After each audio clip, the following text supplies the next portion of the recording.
Hello, my name is Teresa Martinez, and I will be presenting my cardiovascular patient. I am doing my peds rotation. So we have an 8-year-old male who presents to the office with his mother, who's a reliable historian. The chief complaint today, we did a wellness examination, but during the wellness examination, we identified a cardiac murmur. The patient is an 8-year-old male presenting for his annual well visit. He is entirely asymptomatic from a cardiovascular standpoint. During today's examination, a new cardiac murmur was auscultated. It was described as a grade 2-6 mild systolic vibratory murmur, heard best at the left lower sternal border without radiation. The mother reports no prior knowledge of heart murmur, and then upon specific questioning, the mother denies any history of chest pain, palpitations, any syncope, exercise intolerance, shortness of breath, or any fatigue with the activity, or pallor cyanosis. The patient is a little active. He does participate in physical ed in school, and then he does play t-ball, baseball. Past medical history does include a full-term birth, and there was no neonatal complications, no prior hospitalizations or surgeries. Medications, he's not taking any medications, and there are no known drug allergies, environmental allergies, or any food allergies. Family history does include positive for paternal grandfather. He has an early onset of coronary artery disease, and then his mother does have hypertension. And then there's no known history of any congenital disease or any sudden cardiac death in first or second degree relatives. Social history, the little boy does live with his parents. He does enjoy to play video games, and he does have a diet high in carbohydrates and sugar sweetened beverages. And there is limited structure physical activity. Constitutional wise, he's positive for overweight. However, all other symptoms are negative.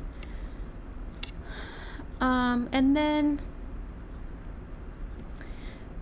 he does have a temperature of 98.8. His heart rate is 90 beats and regular.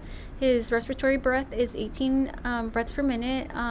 Blood pressure is 110/70, and that was done on his right arm. And then oxygen, SpO2 was 100%. He's on room air. His weight was 103.6 pounds. He's in greater than the 95th percentile for his age.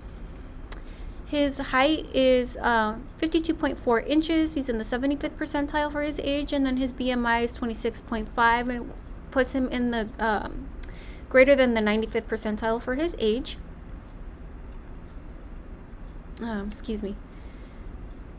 Upon physical exam, he is an obese male.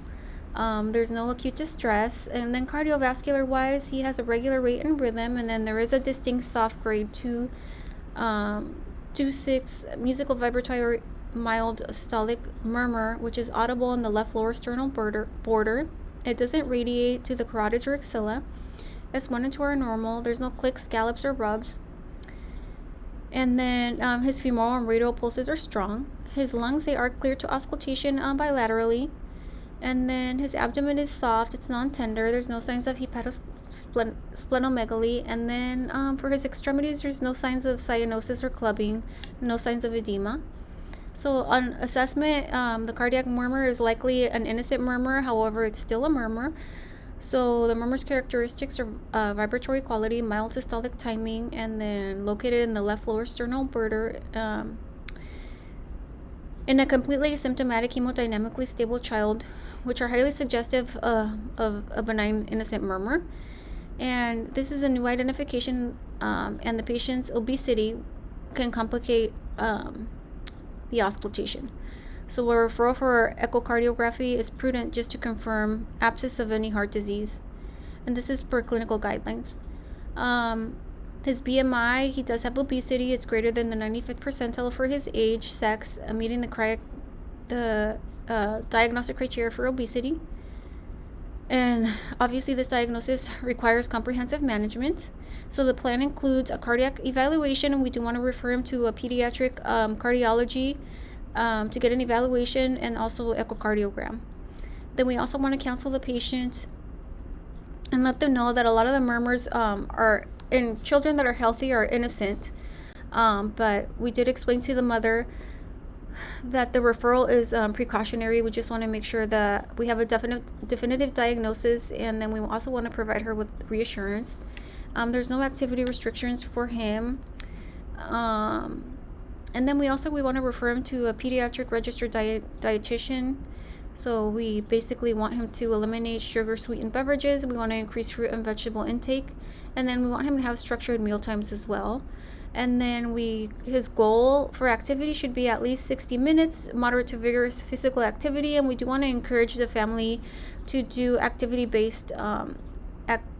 family activity-based physical activity. So we want them to go on walks together, maybe bike rides, include the mom, the dad, and the little brother. And then we also ordered screening. We ordered a fasting lipid panel and then hemoglobin A1C. We just want to make sure that he doesn't just check for comorbidities of obesity. And we want him to follow up in 2 to 4 weeks. That way we have enough time to review any cardiology findings, and then the referral goes through. And then we also want to follow up on his lab results, and also scheduled a dedicated weight management follow-up in 1 month to see how he's doing. For the differential diagnosis, the primary working diagnosis is innocent murmur, but since it's still a murmur, no matter if it's innocent.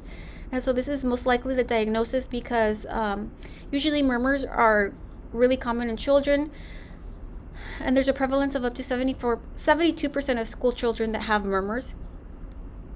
And then let's see, we found a 2021 review of the American Family Physician shows that innocent murmurs that are musical, vibratory in quality, systolic timing, and localized to the left lower sternal border in a symptomatic child with normal physical findings are most likely innocent murmurs. The AHA does note that these murmurs are usually generated by turbulent blood flow in a structurally normal heart, and which is a diagnosis of exclusion supported by the clinical features.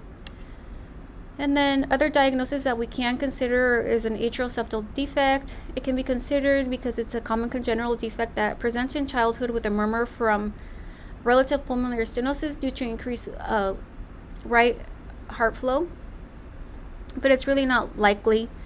The hallmark oscillatory finding for significant ASD is widely split and fixed in S2. So the next one that differential diagnosis is a ventral septal defect. It can be considered a small restrictive VSD, can produce an isolated murmur in an otherwise well child. However, it's less likely because the murmur is restrictive, and VSD is usually high frequency, holosystolic, and often a harsh murmur. We can also consider hypertrophic cardiomyopathy. We can consider this as a diagnosis because it's often associated with sudden cardiac death. And this is why we're going to send him to echocardiogram. But it's really not likely. The patients with hypertrophic cardiomyopathy, they often report symptoms like exertional chest pain, dyspnea, palpitations, and syncope. And he doesn't present any of these symptoms. Let me know if you have any questions or any suggestions. It is my pediatric rotation, so we don't have a lot of cardiac patients. Thank you.